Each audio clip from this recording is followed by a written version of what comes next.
G'day there guys, so I've got a few things here on the bench today. I'm doing a solder job for a customer who's purchased one of these, the AIOC board, and I just wanted to do a video on it so that those that get this and don't order the assembly service, which I offer, you know how to solder the plugs on, because there are a couple of tips and tricks on doing that. Now in addition, this customer also purchased a Toads DI6 Daughterboard and a Toads digital interface board as well. So we're going to be installing some headers for that too. So they're reasonably easy to install, but we'll go through that too. So if you want more information on all of these, then they are linked in the description below. So the first thing that we're going to do is, and if you purchase this as a kit without the assembly service, again, you will get these molds and the plugs and everything else that you need. So the first thing is we take off these two plugs here with their plastic shrouds. We don't need the plastic shrouds anymore. Now you'll notice here that they come with these on the plugs here. There's a 2.5 and there's a 3.5 millimeter plug, so you can see that they're different sizes.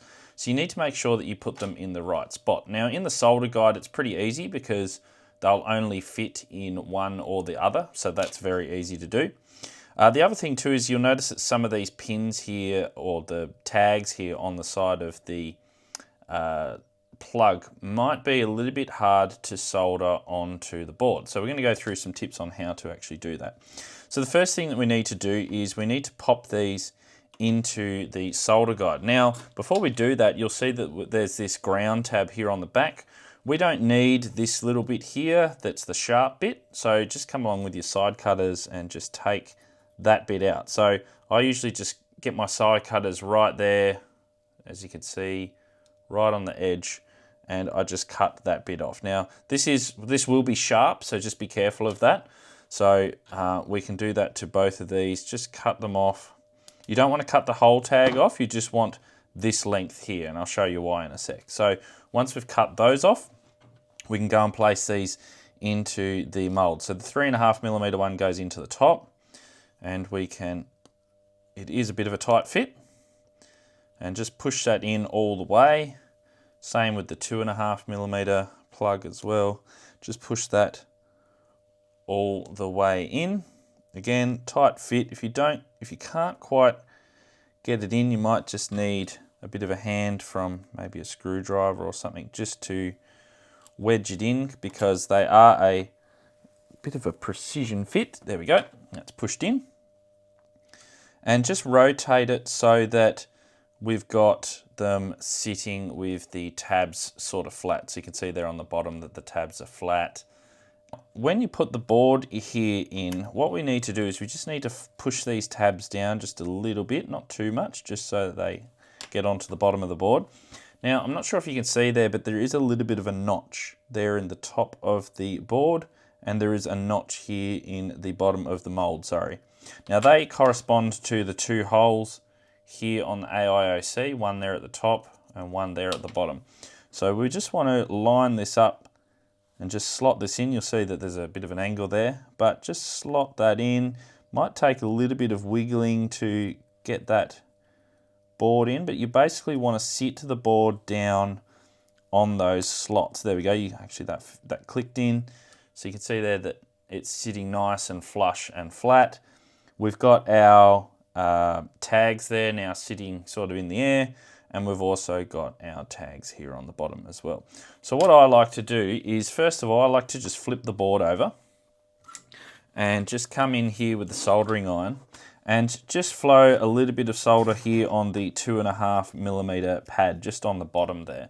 So then that way we can just get a little bit of solder in there.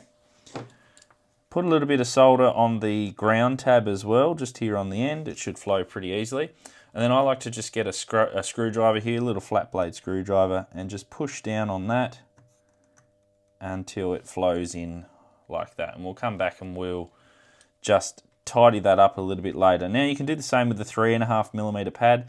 You'll see that there's actually two pads on here.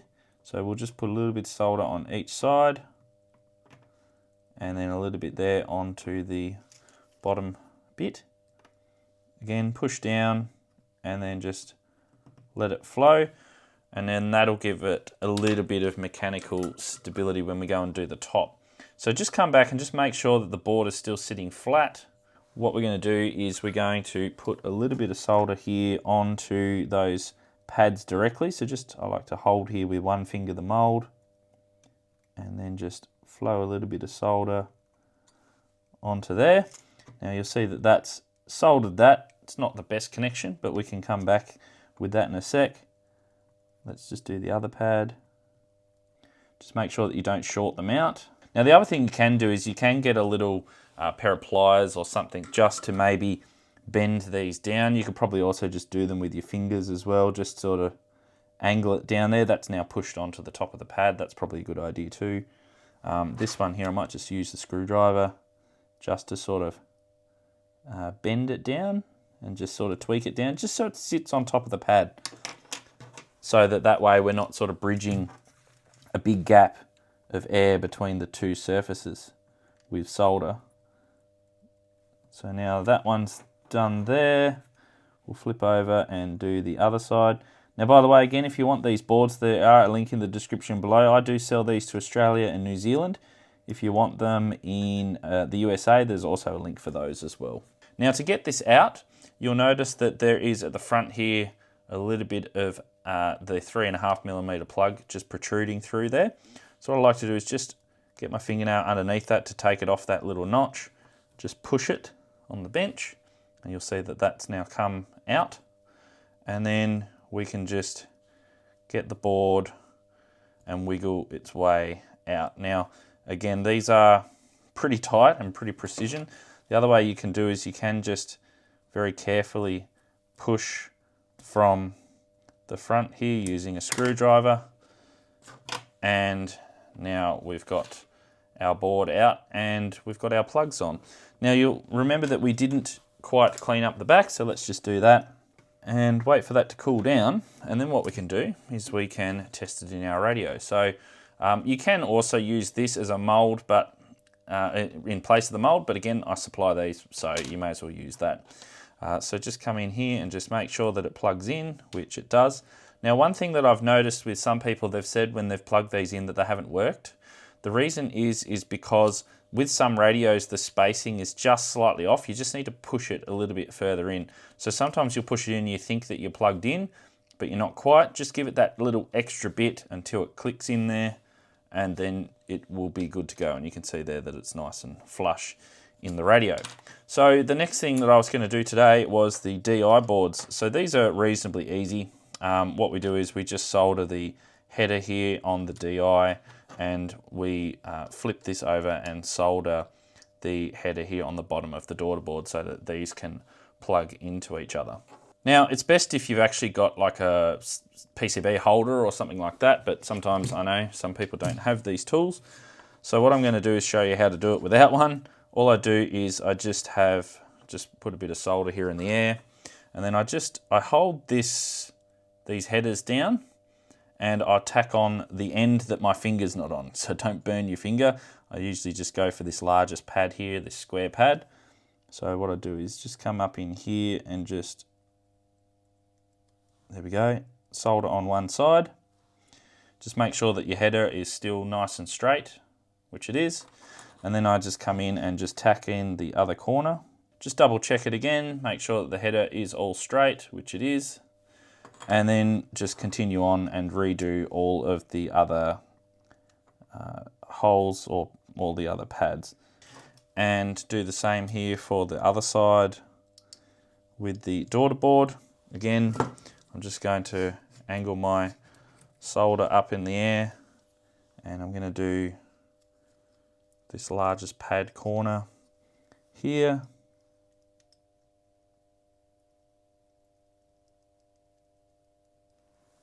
And just make sure that that's straight.